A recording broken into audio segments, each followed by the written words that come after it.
lesið í lófa, satt í grasinu sunnan undir garðveggnum heima, gluggaði í hendur mínar. Stelpurnar höfðu komið og þóst vera völvur og vita hinn óorðna. Þær sögðu að líflínan í lófa mér væri svo stutt að líkastinn færi ég að kveðja. Það er hryggilegt að deyja fyrir fermingu og ég féll alveg saman. 60 árum síðar sit ég þarna, sumt er breytt, annað við það sama, endurskoða hendur mínar alsæll, en þá er stutt eftir.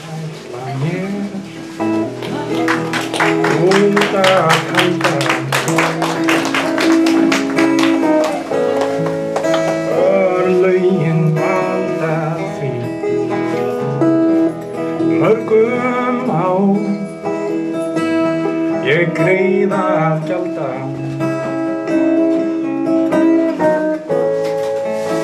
Það er gömul saga og ný, Guð veit hvert leið mín liggur.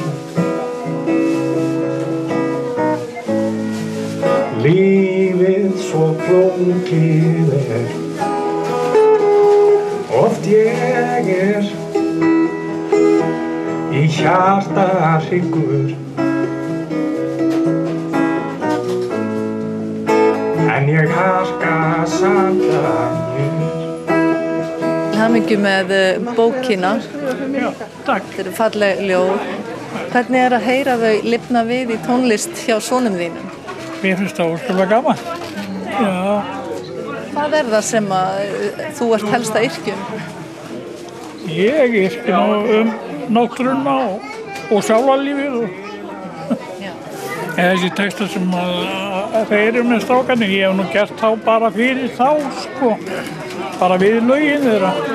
Það eru fyrst að heyra lögin og sem... Já, og senda mér lögin, sko. Þannig að þeir inspirera þig?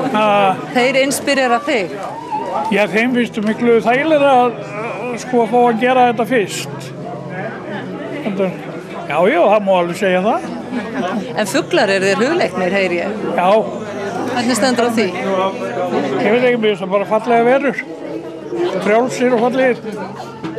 En hvernig kom það til að þið ákváðuð að setjast þrír saman hér í kaffihorninu í Kaupfélaginu á Hvammstanga? Já, bara af því að við eigum heima hérna, sko.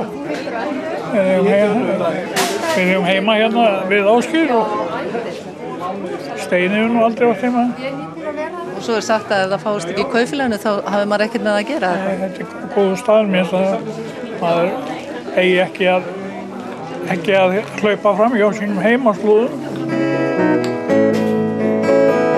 Dregur mig bæinn, ég þakki sendi, ég sendi öllum.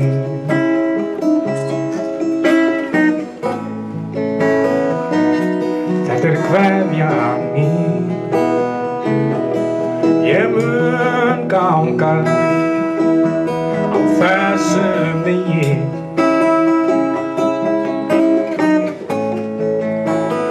Lífsins dagur dvín. Hraðinn skiptir öllu í ofgnótt nútíðar.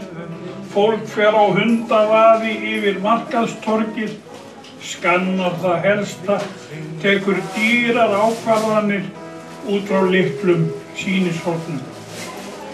Annað eins hefur maður nú heyrt, hvíslar kyrrlát og hófsöm rödd fortíðar.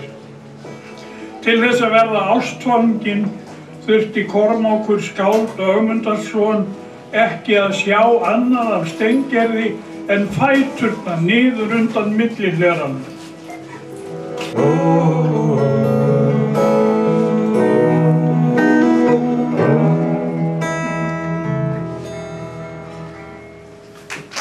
Varstu ekkert að tróða upp hérna í kaffihorninu þegar þú varst yngri? Nei, aldrei. Ég hef aldrei vitað til þess að þessi staður hafi nokkurn tímann verið notaður fyrir tónleikahald. Hvernig datt ykkur þetta í hug? Sko, þetta er allt Pappa datt þetta nú bara í hug fyrir einhverjum vikum og hafði samband við hérna kaupfélagsstjórann og hérna, þetta er nú aðalega gert fyrir kynningun á bókina hans og hérna, við erum bara svona að fylgja með. Það gerir ýmislegt fyrir pappa. Já, hann hefur gert svo mikið fyrir mig, en ég get ekki sagt nei við nefnum svona. Sendir þú honum lögin fyrst og semur hann við það eða er það öfugt? Já, vanalega er það þannig að ég sendi honum bara lögin sem og við erum nánast búin að fullklára þau og hérna og svo gera hann texta við lögin.